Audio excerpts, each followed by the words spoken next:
Her perfume was still there.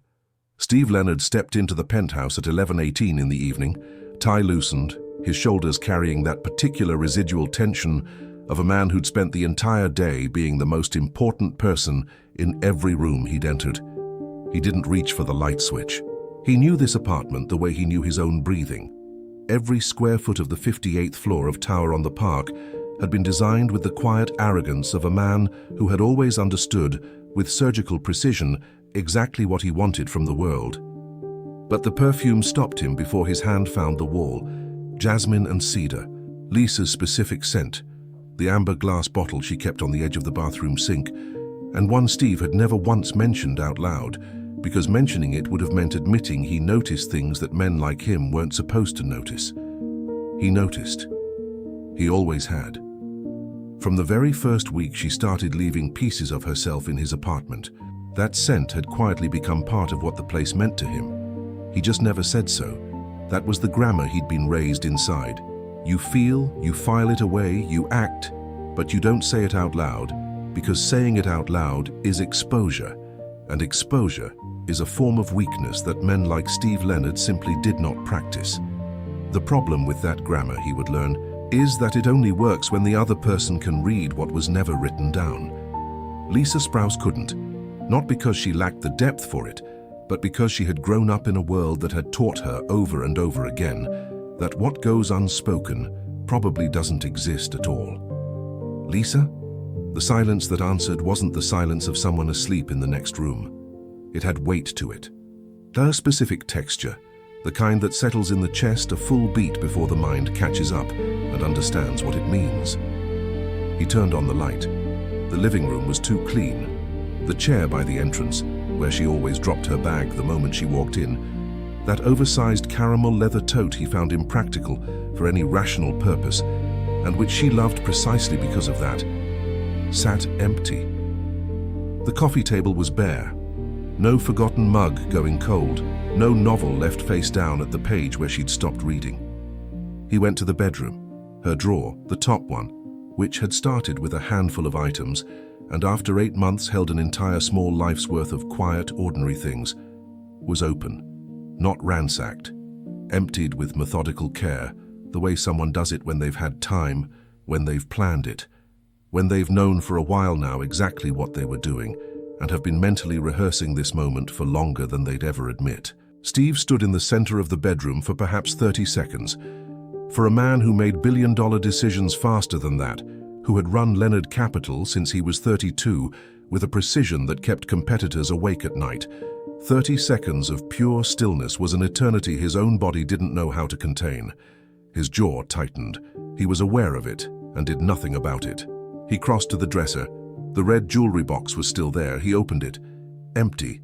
The thin gold necklace with its simple pendant, bought on a Thursday morning without ceremony, a single day after she'd paused in front of a SoHo shop window and looked at it for 2 seconds longer than you look at something that doesn't matter, had gone with her. She took the necklace, just that.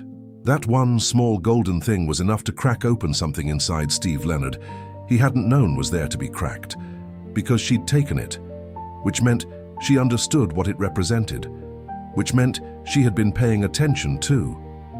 And she left anyway.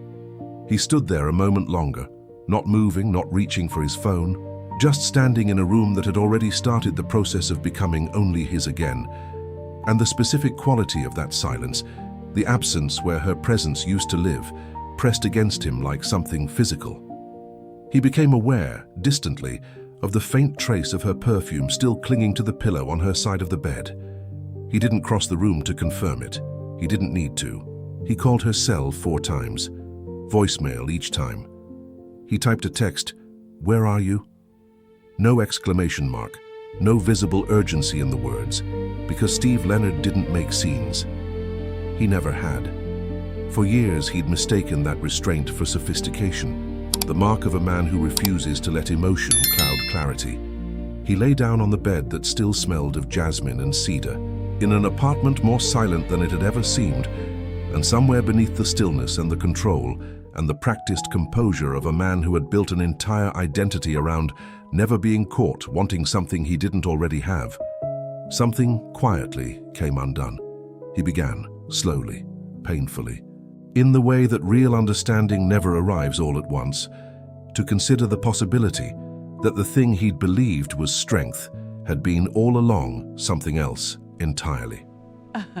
Lisa Sprouse had entered his life through the most ordinary door imaginable. She was an associate architect at the firm contracted to renovate Leonard Capital's headquarters. 28 years old, the daughter of a Jamaican father and a woman from Texas, raised between two worlds that never managed to agree on which one she belonged to. She had resolved that question early and definitively by becoming, without apology, entirely herself. Strong opinions when they mattered, a laugh that didn't ask for permission, a competence so unhurried and self-assured that it left the men around her unsettled in ways none of them could quite put into words. Steve had clocked all of it within 20 minutes of a single meeting. He hired the firm that same day. The relationship properly began on a rainy Tuesday in March at a small restaurant in the West Village. Lisa was alone at a corner table with a glass of red wine and a project open on her laptop. The rain was doing that particular New York thing against the window, not dramatic, just relentless, and the restaurant was warm and close and smelled of garlic and something sweet. He sat down without being invited. She told him there were other tables. He said he was aware of that. He stayed. 4 months later, she had a drawer in his apartment. Then 2. Then the red jewelry box on the dresser, and a presence that was, Steve would only admit to himself much later, the single thing that made that place feel inhabited rather than merely occupied. He never said the word love, not because he didn't feel it, but because saying it was an exposure that men of his formation simply did not make. Feeling, in the grammar he'd grown up inside, was a thing you managed in silence. The problem was that Lisa Sprouse was a woman who needed to hear it said out loud, and there was someone else in her life who had understood from the very beginning exactly how to use that silence as a weapon. Her name was Jade Kim. 10 years of real friendship, built across nights of impossible deadlines in architecture school, coffee that went cold before either of them drank it, the specific kind of solidarity that forms between two women navigating a space that was never designed with them in mind.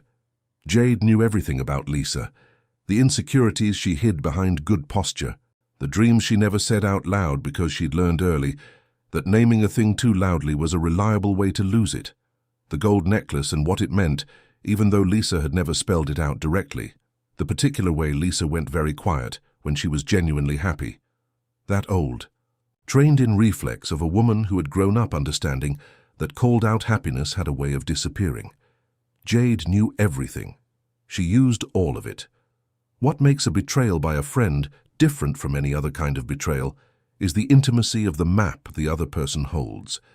It isn't a stranger guessing at where it might hurt. It's someone you guided, deliberately, trustingly, over years, directly to every tender place inside you. Jade didn't have to guess at a single thing about Lisa.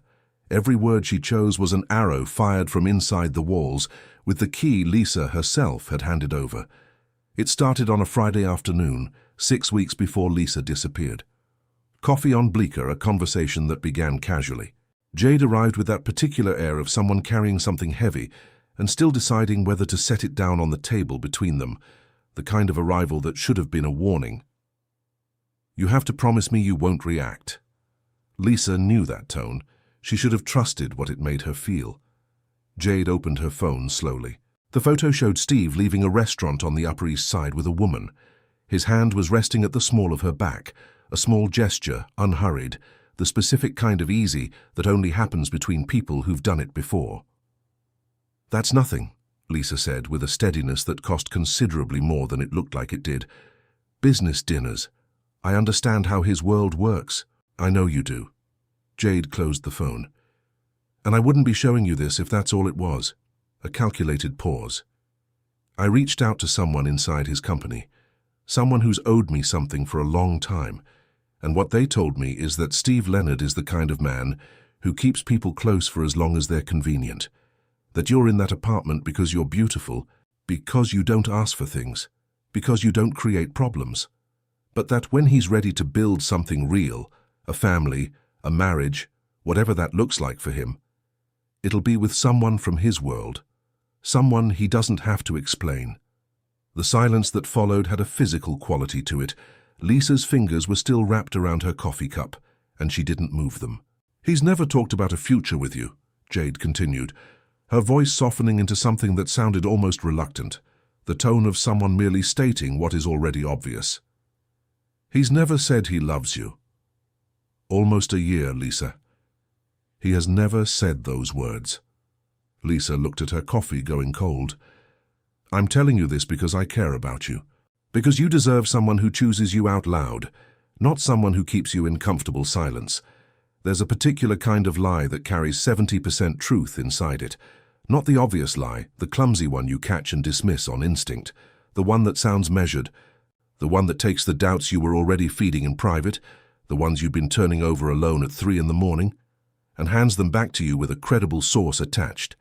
That kind of lie doesn't need force to work. It only needs fertile ground. And Jade had spent a decade learning the precise texture of Lisa's soil because Lisa had walked her there herself, step by step, because she trusted her. Lisa went home that night and tried to audit everything. Every conversation, every gesture. She tried to locate a single moment in which Steve had said what he felt in plain, direct words. She couldn't find one. In the weeks that followed, Jade was careful. Small doses. A question dropped into the right silence, an observation timed precisely. And Lisa, who had been taught since childhood that the best things always came with expiration dates for women like her, that belonging somewhere was always provisional, always contingent on not asking for too much, started to believe it.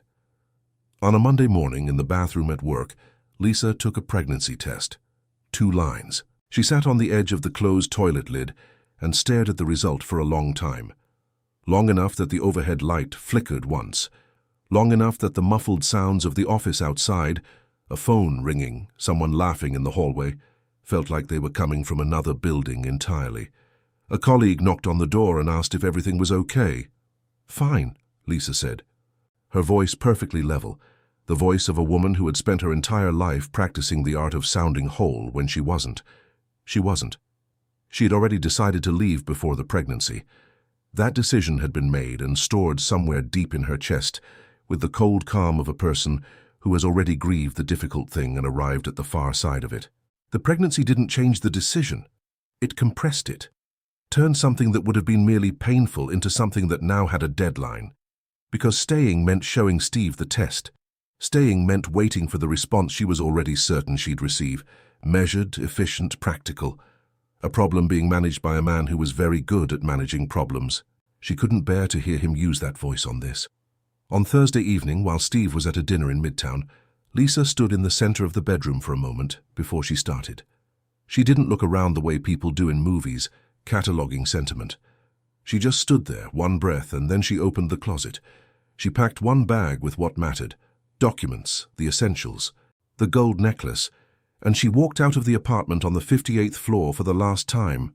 No note, no message, not a single word. In the first week, Steve did what he had always done in the face of any problem. He applied method and the unshakable conviction that everything yields to the right combination of resources and pressure. He called every contact they had in common. He showed up in person at the architecture firm. She had resigned on Wednesday, one day before she left. The receptionist delivered the news with the careful neutrality of someone who had been briefed on what to say and to whom, and Steve stood in the lobby for a moment after she finished speaking, aware distantly that he was being managed. He drove to her parents' apartment in the Bronx. Lisa's mother opened the door and looked at him with a stillness so complete it felt less like a reaction and more like a verdict. She said, "If my daughter wanted to speak with you, Mr. Leonard, she would have left a number." The door closed softly, which was, in its own way, considerably worse than a slam. A slammed door is emotion. A softly closed one is a decision.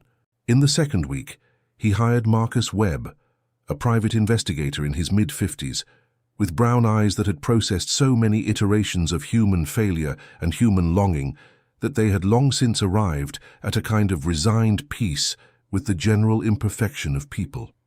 He had the unhurried manner of a man who had stopped being surprised by anything and who, Steve suspected, had sat across from men exactly like him more times than either of them would find comfortable to count. "She's in Portland," Webb said 3 days later. "Oregon, apartment in the Pearl District, working freelance architecture, new number, recent account, no active social media." Steve studied the photo on the tablet. Lisa coming out of a coffee shop, beige coat, hair pulled back, a paper cup held in both hands against the cold. She looked to him like someone who had exhaled, like someone who had set something heavy down and was only now remembering what it felt like to stand up straight. "Keep monitoring," Steve said. "Monthly reports, everything that happens." And going to her. Not yet. He said not yet, and genuinely believed it was strategy, that he was waiting for the right moment, being rational, honoring her space. But there is a meaningful difference between waiting with intention and using the wait itself as armor, as a way of never having to risk the specific rejection you fear most, the kind that would make the loss official, irreversible, real in a way that no amount of working late could insulate you from. Steve Leonard was doing the second thing while telling himself he was doing the first. The distinction was one he wasn't willing to examine too closely, so he didn't examine it at all. He folded it up and placed it somewhere beneath the quarterly earnings and the infrastructure deals and the 60-person conference calls, and he left it there. And while he waited with such careful, self-protective patience, Lisa's life moved forward without him. As lives do, as they always will, indifferent to the schedules of men who believe they can choose the timing of everything. He stayed in New York, and he worked. 12-hour days became 16, 16 became 20. His assistant Daniel started keeping a private set of notes in a locked desk drawer, a quiet, unsanctioned record that no one had asked him to maintain, and that he kept anyway, with the loyalty of someone who had watched his employer slowly become a version of himself that Daniel didn't entirely recognize.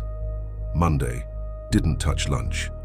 Wednesday, 8 full seconds of silence in the middle of a board meeting, staring at a point above the conference table that held nothing. Friday, arrived before 5 in the morning, left after midnight. Asked me to cancel the Parker dinner. No reason given. No stillness means no space to feel. It was as simple as that, and as deliberately engineered as that. Even if Steve would never have used the word deliberate for something he preferred to frame as discipline. Webb sent reports on the 1st of every month. Steve read every line, alone at his desk after everyone else had gone home. October. Lisa moved to a larger apartment, 2 bedrooms. November, Lisa retained a local midwife. December, Lisa purchased a crib, assembled it herself, based on neighbor's account. Each line arrived the way cold water arrives when you're not expecting it. Not enough to knock you over, just enough to make the breath catch, to remind you that the body registers what the mind is busy refusing to process. He received each report at a careful remove, filtered through the protective distance of 18-hour days, and the persistent, quietly desperate conviction that there was still time, that the right moment was still somewhere out in front of him, patient and waiting, the way he imagined all important things waited for men like him. He told himself, when things settle, when the Portland deal closes, when the quarter ends, when he had the words right, arranged in the precise order that would explain everything without exposing too much, he kept moving the threshold forward, one reasonable-sounding justification at a time, and the months accumulated around him like something he wasn't watching happen. A child was being born. His child, in a 2-bedroom apartment in the Pearl District, assembled crib against the wall, a woman who loved him doing the hardest thing she'd ever done entirely alone, and Steve Leonard was in a glass tower in Manhattan, rearranging the threshold. He was wrong about the time. He was wrong about the right moment. He was wrong about a great many things. And it would take a single photograph, arriving in a plain email attachment on a grey Tuesday morning, to show him exactly how wrong, and exactly how much of it was already beyond retrieving. The envelope arrived on a Tuesday morning, 7 months after Lisa left. No return address. The office address, written by hand in a script, Steve didn't immediately recognize. He would recognize it later, but in that moment he opened it without suspicion, with the automatic efficiency of a man who processes correspondence before his first cup of coffee. Inside was a single photograph. Webb had sent images before. Lisa leaving a coffee shop, Lisa at the market, the cold documentary record of someone being monitored from a distance. Steve had looked at those with the clinical remove of a man reviewing data points. This photograph was different in every detail. Lisa in profile, beside a window, late afternoon light coming through the glass at an angle that turned everything it touched a deep, unhurried gold, visibly pregnant. 6 months by the size of her, maybe more. She was wearing a plain white t-shirt, and her hand was spread flat against her stomach, with the involuntary tenderness of someone protecting something precious without thinking about the gesture. Her face tilted slightly downward, eyes half closed. Not sadness, not happiness exactly. Something more interior than either. The expression of a woman in the middle of a private conversation with someone who hadn't yet arrived in the world. Steve looked at the photograph and kept looking and didn't stop. The 10 o'clock meeting happened without him. 23 people in a glass-walled conference room on the 41st floor, an agenda he had reviewed twice the night before, a presentation he could have delivered from memory. Daniel knocked twice, then a third time, then opened the door with the careful hesitation of someone who already sensed something was wrong before he confirmed it. He found his employer sitting at his desk with a photograph in both hands and a silence around him that wasn't his usual silence of concentration. It was a different kind entirely, denser, the specific quiet that precedes something giving way. But it wasn't the missed meeting and it wasn't Daniel in the doorway. It was what the photograph did to everything that had already been accumulating. 7 months of Webb's reports read alone at an empty desk. 7 months of 3-hour nights. 7 months of work used as anesthesia against the full weight of an absence he had refused, with considerable discipline and considerable cowardice, to genuinely face. The photograph didn't cause the collapse. It was simply the last entry on an invoice that had been building for a very long time, and the total had finally come due. He tried to stand. His knees gave. It wasn't dramatic. It was silent. The kind of collapse that doesn't announce itself, that carries no fanfare, that simply arrives when the body has reached a limit the mind hasn't consented to acknowledge. Daniel moved fast enough to catch most of it. The photograph slipped to the floor and landed face up, Lisa with her hand on her stomach looking toward the light, and it was still there, looking up at the ceiling when the paramedics arrived. The doctor at Presbyterian delivered his assessment with the practiced neutrality of a man who had said the same things to the same kind of patient more times than he cared to count. Men who had convinced themselves they were built differently, that the ordinary limits applied to everyone else. Severe exhaustion, blood pressure in collapse. The nervous system that had been running on emergency reserves long enough to decide, independent of anyone's schedule, that it was done. How many hours of sleep per night? 3, sometimes 4. For how long? 7 months. The doctor wrote something down. Then he looked up with the expression of a man about to say something that wasn't strictly medical. The body doesn't collapse like this from sleep deprivation alone, Mr. Leonard. There's something you've been carrying that doesn't have a name in any chart I can fill out, and it will keep putting you on the floor until it's addressed in the way it actually needs to be addressed. Not managed, not deferred, addressed. Steve looked at the white ceiling above him and said nothing, because the doctor was right, and because he knew with sudden, exhausting clarity precisely what the thing was called. He had always known. He had simply never said the name out loud, not to another person, not even to himself in the dark at 3 in the morning when it pressed closest. 48 hours of white ceiling and enforced stillness. Daniel had left the photograph on the bedside table without being asked. Steve didn't know when it had appeared there, only that it was the first thing he saw when he woke up, and that it stayed within his line of sight for most of what followed, patient and undemanding, like something waiting to be properly looked at. He looked at it.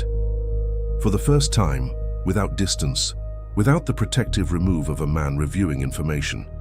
He looked at it the way you look at something that has the power to change the shape of things. There was a child, part of him, part of her, growing up in a 2-bedroom apartment in Portland, in a room with an assembled crib against the wall, while he had been filling calendars with meetings he wouldn't remember in 5 years. And there was Lisa, who had left believing he never loved her, who had carried a pregnancy entirely alone, who was building a complete life in a city he had only ever seen in surveillance photographs, not out of cruelty, not because she had stopped loving him, but because a lie had found fertile ground in the silence he himself had carefully, faithfully cultivated across 8 months of never once saying the thing that needed to be said. On the second night, when the hospital floor had gone quiet and the only light came from the thin gap under the door, Steve lay awake for a long time, doing something he hadn't allowed himself in years, thinking without trying to solve anything, just thinking, in the unguarded way that only becomes possible when the body has finally taken away all the other options. He thought about the West Village and the rainy night she told him there were other tables, and he stayed anyway. He thought about the necklace bought without ceremony and kept by her with so much of it. He thought about Sunday mornings with the newspaper, about the particular quality of lying awake after she'd fallen asleep beside him, staring at the ceiling with a feeling he'd never once tried to name. He thought about the empty jewelry box. He thought about what the doctor had said about the thing he'd been carrying. He thought about a 2-bedroom apartment and a crib, assembled by a woman alone, and the specific kind of grief that comes not from loss, but from recognition, from understanding too late and all at once the full dimensions of what you had while you had it. When Daniel arrived on the morning of the second day, Steve was sitting up in bed with his phone already in his hand. "Clear everything next week," he said, "and get me a flight to Portland, first available after discharge." Then he made a second call. "Webb, I need to know who sent that photograph." Webb took 2 days. The answer came as a message while Steve was still in the hospital on an afternoon when the light came through the window at an angle that reminded him, with the particular cruelty of small coincidences, of the light in Lisa's photograph. It was Jade Kim. She has the office address from a joint project with Leonard Capital 2 years ago. I traced the envelope to a postal facility in Manhattan. Cameras confirm. Steve read the message twice. He set the phone face down on the blanket and looked at the ceiling for a moment. Not in shock, in the specific stillness of a man rearranging everything he thought he understood about a series of events, watching the pieces relocate themselves into a shape that had been there all along. Jade Kim. The same person who had constructed the lie with surgical precision, who had used 10 years of intimate knowledge as a map to dismantle everything Lisa had built herself into believing. That same person had sent the photograph. He asked Webb for the complete file on Jade. It arrived the next morning. 43 pages of reconstructed conversations, a timeline of her meetings with Lisa, the fabricated source inside the company invented from nothing, the photographs pulled from their context and reframed into something they weren't. The complete architecture of the lie, how long it had taken to build, the patience behind each individual piece, the way it had been designed not to collapse under scrutiny, because it had been built by someone who understood, with precision, exactly where Lisa's doubts already lived. Steve read all of it. When he finished, he sat with the closed folder in his hands for a long time. Outside, the hospital corridor moved at its own indifferent pace, the soft percussion of rubber soles on linoleum. A cart wheeled past his door, someone laughing briefly at the nurse's station. The ordinary sounds of a world continuing without reference to anything he was sitting with. 2 thoughts competed inside him with the insistence of things that refused to wait their turn. Anger at Jade, clean, justified, the kind that arrives fully formed and requires no assembly. And shame at himself, harder, deeper, with no one else to absorb any part of it. Jade had planted the seed with full intention, but the soil had been there long before she arrived, prepared, carefully and unknowingly, by a man who had loved too much to admit it and not enough to say it. If he had said it once in plain words without the ambiguity that silence leaves wide open for other people to fill, if he had looked at her one evening in that apartment and said the simple, terrifying, ordinary thing, the lie would have had nowhere to land. It would have arrived and found solid ground instead of open air, and it would have fallen. Jade could have shown Lisa 100 photographs, could have deployed every piece of information those 10 years had given her, and none of it would have found purchase in a woman who knew without question that she was chosen. Jade hadn't destroyed what Steve and Lisa had. She had walked through a door that Steve had left open, and she'd done it slowly and deliberately, but the door had been his. He sat with that for a long time. The anger at Jade didn't go away. It was real and earned, and he would deal with it. But he didn't let it do the thing anger is most useful for, giving you somewhere else to put the weight that belongs to you. As for the photograph itself, Webb had included a brief note at the end of the file. One line, almost an aside. Based on the timing and the lack of any accompanying message, my assessment is that Kim sent this under the pressure of what she'd set in motion. Not remorse, exactly. More like someone trying to transfer a weight they'd decided they were done carrying. Steve read the line twice. Then he closed the file. Jade had sent the photograph because the guilt had grown heavier than she'd expected guilt to grow. It wasn't redemption, it was closer to self-preservation. The act of someone trying to put a thing down that had turned out to be heavier than advertised. She had built something and watched it go further than she'd intended, and somewhere in the 7 months that followed, she had become a person she found difficult to be. And the photograph was her attempt to make that slightly less true. It didn't make her actions smaller. It didn't change the 43 pages. But the photograph had arrived. It had done what it needed to do. Sometimes the necessary thing reaches you by entirely the wrong route, carried by entirely the wrong hands, and it is still the necessary thing. Steve signed his discharge papers the following morning. The attending physician reminded him, with the measured tone of someone who expected to be ignored, that he was recommending 2 weeks of rest before any return to normal activity. Steve thanked him with the polite sincerity of a man who had already decided. He dressed in the same clothes he'd arrived in, folded the photograph carefully, and placed it in the inside pocket of his jacket, close, where he'd been keeping things he wasn't ready to put down, and walked out into the grey Manhattan morning with the particular focus of a man who has finally, after a very long time, stopped waiting for the right moment and decided to go find out if there's one left. He went directly from the hospital to the airport. Portland had that particular kind of sky that doesn't threaten. It simply exists low and honest, without the theatrical ambiguity of clouds that spend all afternoon pretending they might do something and never do. It was the kind of sky that suited the mood of a man who had run out of ways to postpone the most important conversation of his life. The Uber stopped in front of a red brick building, windows lit on the second floor. Steve sat for a moment before getting out. All the arguments he'd assembled on the plane were correct words, the right sentiments arranged in the right order, and somewhere over the Rockies he had understood that correct words were exactly the problem, that he had always been able to produce correct words, that he had built an entire career on producing them at precisely the right moment, and that correct words, delivered with precision and intention, had never once been the thing that was missing between him and Lisa. What had been missing was something simpler and far more difficult, the willingness to be exposed. He got out of the car anyway. He went up, he knocked, footsteps inside. Then the specific silence of someone on the other side of a door making a decision, and he became acutely aware of how small the physical distance was, 2 inches of painted wood, and how enormous the actual distance was, and that he had built most of that distance himself, plank by plank over 8 months of believing that restraint was the same thing as strength. Long enough that he began to genuinely consider the possibility that she wasn't going to open it, that she would stand on the other side and wait him out, and that he would have no argument against that because she would be entirely within her rights. The door opened. Lisa Sprouse stood in the doorway in an oversized t-shirt and sweatpants, hair pulled back in the approximate way of someone who hadn't planned on answering the door to anyone in particular. The apartment behind her was warm and softly lit, and it smelled of something cooking, something simple and unhurried and entirely her own, the smell of a life built without him. The pregnancy, 7 months now, fuller than the photograph, undeniable in its reality, was the first thing the eye found.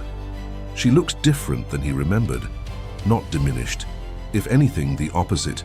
There was a settledness to her that hadn't been there before, the particular gravity of a woman who had been through something genuinely hard and had discovered on the other side of it that she was more than equal to it.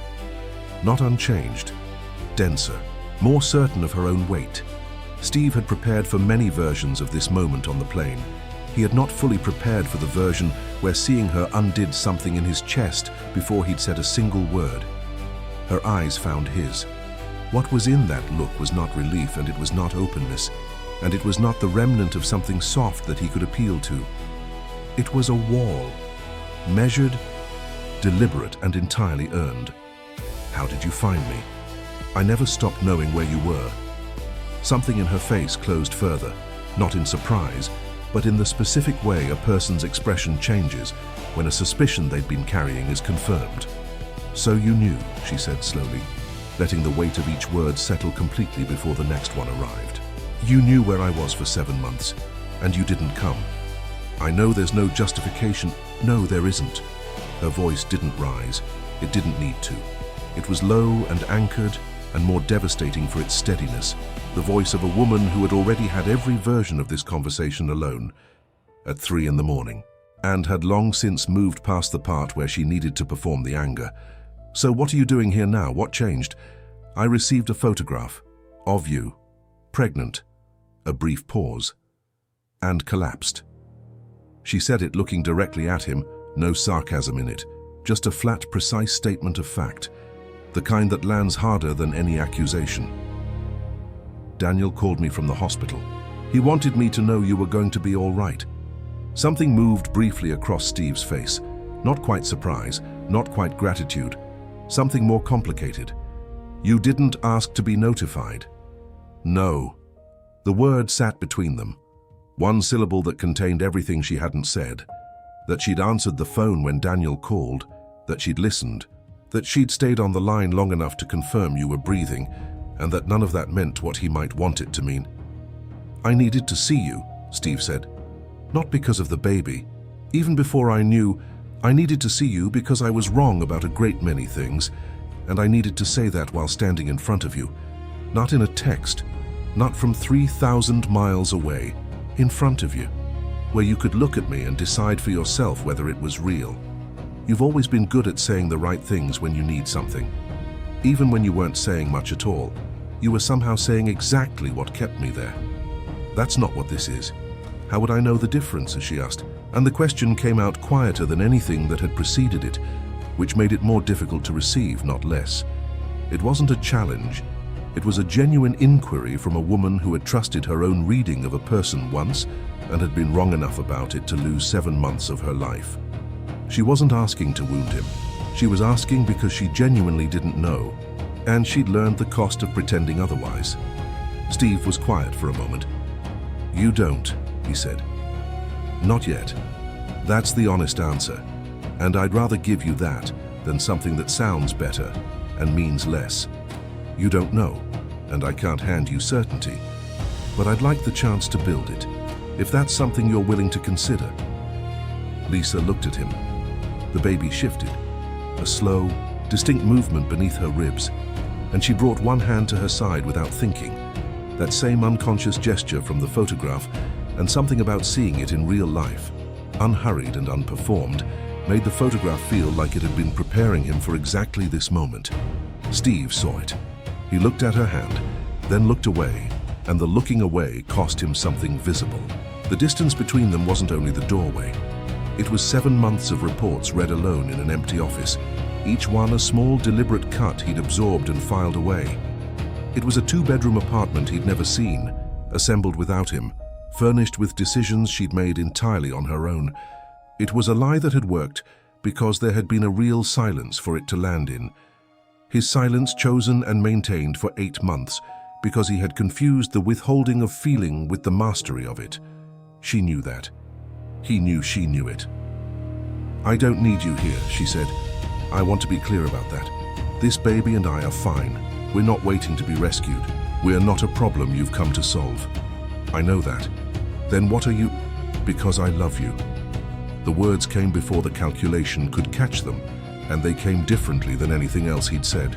Without architecture, without the careful management of exposure that had defined 8 months of silence, just the plain, ungoverned truth of a man who had run out of reasons to keep it contained. I have loved you since before I knew what to do with it. I loved you, and I kept it in the grammar I was raised inside, where feeling something and saying it are 2 separate decisions, and saying it is the one you don't make. And that silence was the door through which everything entered.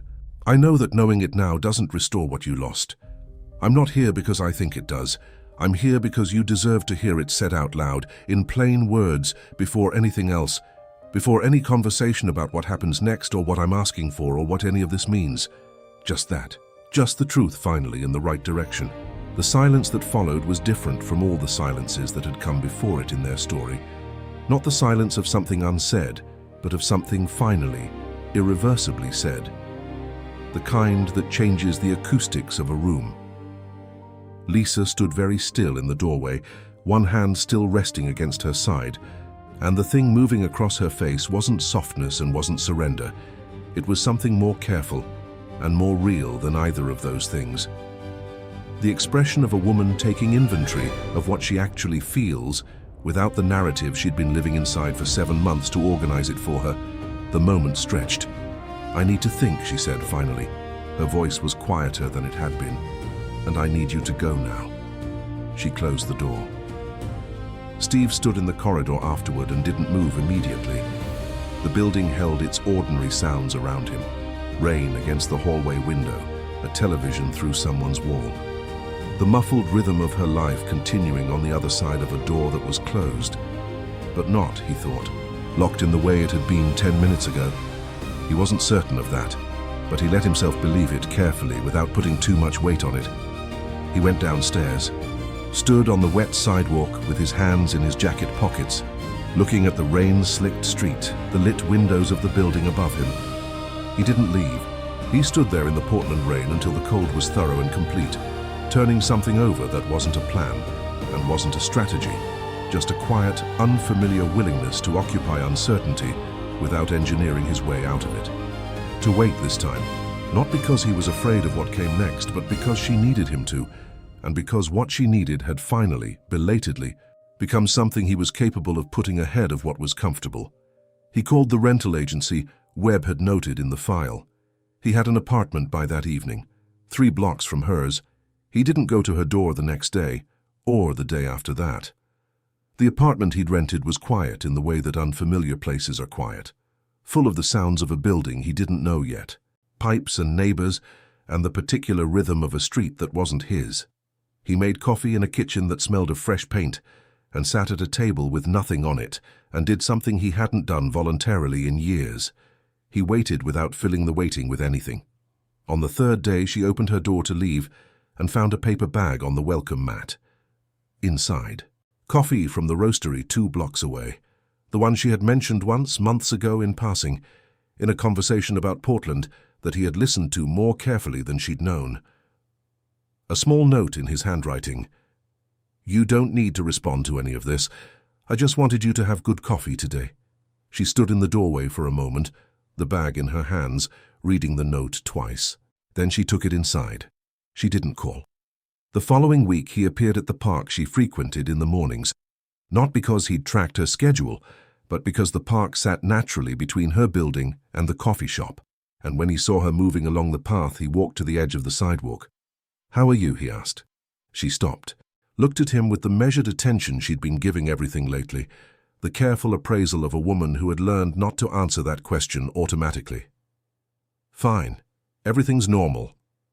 I'm glad." She kept walking. But the next morning there was a note folded beneath the coffee bag he'd left, her handwriting brief and unadorned. "Yesterday's was good. Thank you." It was a small thing. It was the beginning of something. In the 2nd week, Steve cancelled a board meeting in New York. The first time in 6 years he'd done so for any reason that wasn't a corporate emergency. Daniel called to confirm he'd understood correctly. "You heard right," Steve said. "Can I ask why?" "I have something more important here." There was a pause on the other end. Not long. Just enough for Daniel to absorb it, and then a quiet. "Of course, I'll handle it. I have something more important here." That sentence, said out loud, to Daniel, about Portland, about Lisa, about a child arriving in a matter of weeks, was the first time in 6 years that Leonard Capital had come second in any phrase Steve Leonard had spoken aloud. And the strangest part was that it didn't hurt the way he'd always assumed it would. It hurt considerably less than every meeting he'd attended in the last 7 months, with his heart 3,000 miles ahead of him. In the weeks that followed, They built something without a defined name. They weren't a couple, they weren't strangers. They were two people practicing the complicated art of occupying the same space with honesty. And honesty, Steve was discovering, was a skill that required repetition the way any skill does, and that he was further behind on than he'd realized. A rainy afternoon, he knocked with 2 sandwiches and said only, "I brought lunch if you want the company." She opened the door.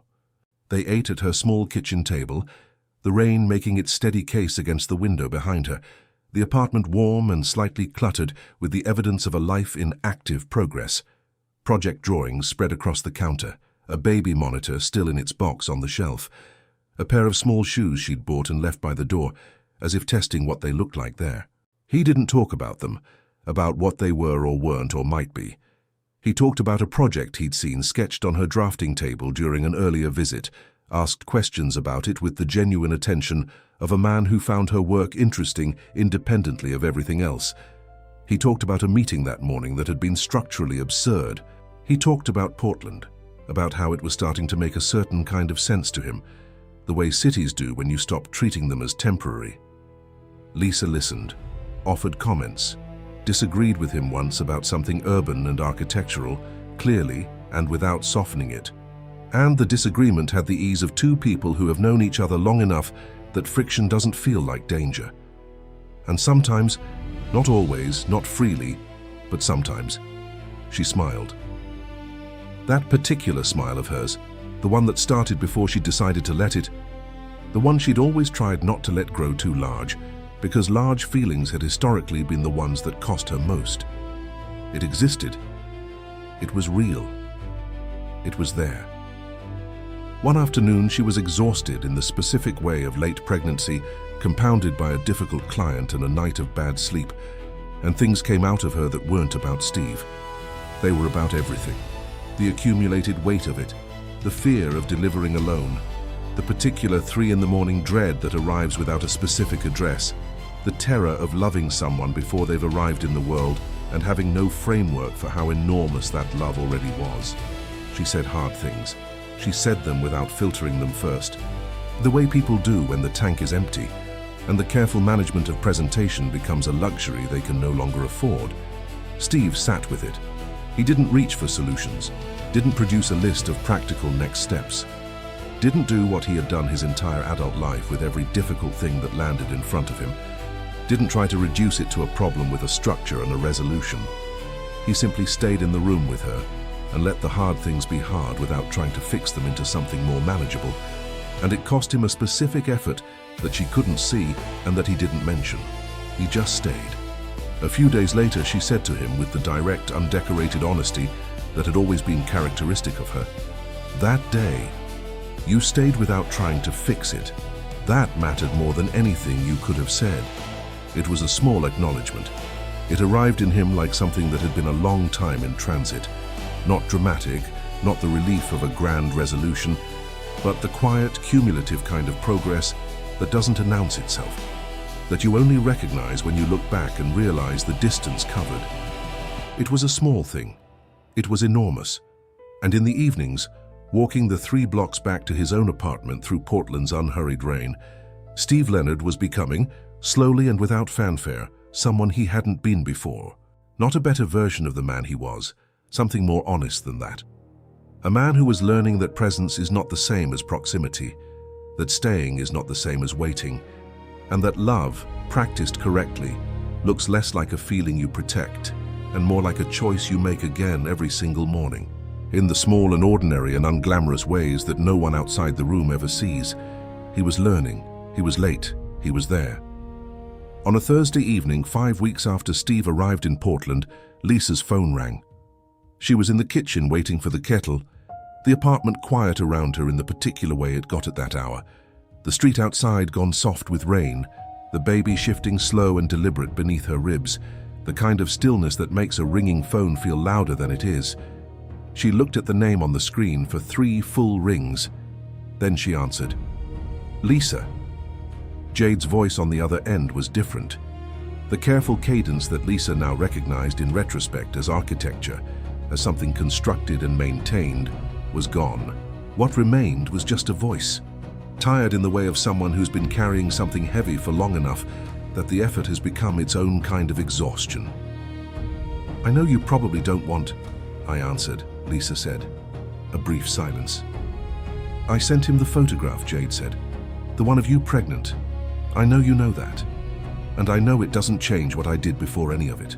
But I needed you to hear it from me directly, not through—" "Why?" Lisa interrupted. Not with anger.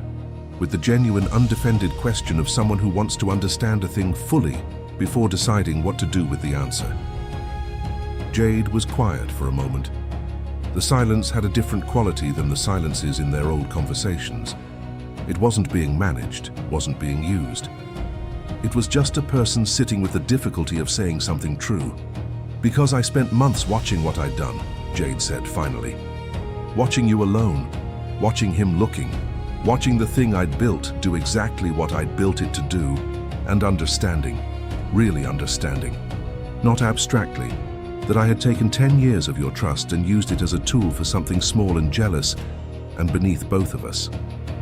A pause. "I loved you genuinely, Lisa. And I also couldn't bear watching you have what I wanted. Both of those things lived in me at the same time, and I let the wrong one make the decisions." The rain pressed lightly against the kitchen window. The kettle had long since boiled and gone quiet. Lisa didn't respond immediately. "I know you loved me," she said at last. "That's what made it possible." "I know." Jade. She closed her eyes for a moment, and when she opened them, she was looking at nothing in particular. The counter, the dark window, the ordinary details of a life she had built without the person she was speaking to. "I don't know what I'm going to do about this friendship. I don't know whether it can be rebuilt or whether it should be, but I needed to hear you say it out loud, in your own voice, not through someone else's account of it." "I know. Don't call me again for now. I'll need time." "Understood." Lisa ended the call. She stood with the phone in her hand for a moment, not moving, feeling the weight of the conversation settle into its proper place inside her. Not resolution, not relief exactly, but something with more structure than what had been there before. The particular solidity of a thing that has been named. Then she walked down the hall to the living room, where Steve was working at the small table he'd started using when she'd offered it, his laptop open, a cup of coffee going cold beside it. He looked up. "It was Jade," Lisa said. He waited. He had been learning to do that, to receive information without immediately reorganizing it, to let her set the pace of what a conversation became. She confessed to sending the photograph. Lisa sat down in the armchair beside the window with the direct, settled posture of a woman who had decided something before she crossed the room. She said she loved me genuinely, and also couldn't stand what I had, that both things existed in her at the same time. Steve was quiet. "I believe her," Lisa continued. "Not because what she did was less serious, but because I know Jade. And because understanding why people do what they do isn't the same as forgiving them. Those are different decisions made on different timelines. What are you going to do?" "I don't know yet." She looked at the rain on the window for a moment, and something in her expression had the quality of a woman who has accepted that some questions don't have answers yet and has made a certain peace with that. But I answered. I picked up the phone when her name was on the screen, and I answered it. That already says something about what I want to happen eventually. She looked at him directly. "I needed to make that decision myself," she said, "to be the one who answered or didn't answer, who listened or didn't listen. Not as a response to you, not because of the baby, for me on my own terms. I know. It matters that you know that." "I know," he said again. And this time, the words carried something different from automatic agreement. There was a real comprehension in them. The comprehension of a man who understood that she was drawing a line, saying clearly and without negotiation, "I have my own agency inside whatever is being built here, and that is not a detail, it is the foundation." He was listening, not performing listening, actually hearing the thing being said beneath the thing being said. Lisa looked at him for a moment longer, and what passed across her face wasn't warmth exactly. It was something more considered than warmth, the particular expression of a woman recalibrating her understanding of a person she thought she knew completely and discovering that one of her measurements had been wrong. There is a meaningful difference between a woman who forgives because she has no other viable option and a woman who opens a door because she has looked at it and decided, with full information and complete freedom, to open it herself. Lisa Sprouse was doing the second thing. The decision was hers, active, unhurried, made in her own time and for her own reasons, not as a concession to circumstance and not as a response to anyone else's need. And that, the autonomy of it, the fact that no one had pushed the door and no one had pleaded it open, was the only version of a beginning that carried any real weight. The only kind that might, with time and honesty, and the daily work of two people choosing each other without guarantees, actually hold. 1 week later, on a Friday evening, Lisa opened the door before he knocked. "You were about to leave coffee," she said. "Yes. Come in." He stepped inside. The apartment had become familiar to him in the specific way of places you've spent careful, attentive time in. The architectural drawings migrated from the counter to a proper drafting board she'd set up by the window, a second lamp she'd bought for the corner, the small shoes still by the door, no longer a test of how they looked but simply where they lived now. She didn't invite him to sit. She stood in the middle of the living room with her arms crossed over her stomach, not defensively, but with the particular posture of someone who has prepared something to say and is running one final internal check to confirm they still want to say it. "I need real answers," she said. "Not the kind you give in a boardroom. Why did you never tell me you loved me when we were together?" Steve was quiet for a moment. The kitchen light was on behind her, and the rain was doing its usual patient work against the windows, and somewhere in the building above them, something creaked the way old buildings do, settling into the night. He looked at her, and then he did something that wasn't planned, wasn't strategy, wasn't the product of any calculation, something that happened before the careful, managed part of him could intercept it. He lowered himself to one knee. Not a proposal, something else entirely, something more fundamental than a proposal, which is, after all, still a kind of ask.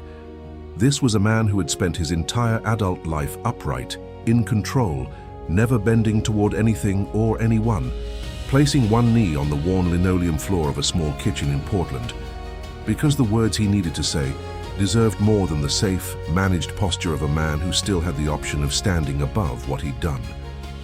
"Because I was raised to believe that saying it was the weakness," he said from below, looking up at her. "That love was demonstrated in action, not in language. And I showed it the only way I knew. The necklace, being there, paying attention to every small thing. But you needed the words, and I didn't give them. And Jade used that emptiness. But the emptiness was mine. What I didn't say was mine. That's not on her." He paused. Outside, a car moved slowly through the wet street, its headlights sweeping briefly across the ceiling. "I spent 7 months working 20-hour days because it was the only method I knew for not feeling the full size of what I'd lost. And when I saw that photograph, you with your hand on your stomach, looking toward the light in that specific way, my body simply decided it was finished. The doctor told me the body doesn't collapse like that from exhaustion alone. That there was something I'd been carrying that didn't have a medical name." "What's the name?" she asked quietly. "You," he said. "The name of the thing I was carrying was you, and everything I hadn't said to you." The word settled into the room and stayed there. Lisa looked at him on one knee on her kitchen floor. She had one hand resting against the side of her stomach, and she was looking at him with an expression that was doing several things at once, processing, measuring, feeling something she wasn't yet ready to name out loud. What was in her face was no longer entirely the wall of that first night. It wasn't surrender. Lisa Sprouse didn't move towards surrender, had never been built for it. It was something closer to recognition, the specific clarity of a person who has been waiting, without knowing they were waiting, for the version of a story that finally makes all the other pieces fit. "Get up," she said. He stood. "I don't know if I know how to trust again," she said. "The part of me that's waiting for you to disappear doesn't switch off because of a conversation. It doesn't switch off because of weeks of coffee left at the door.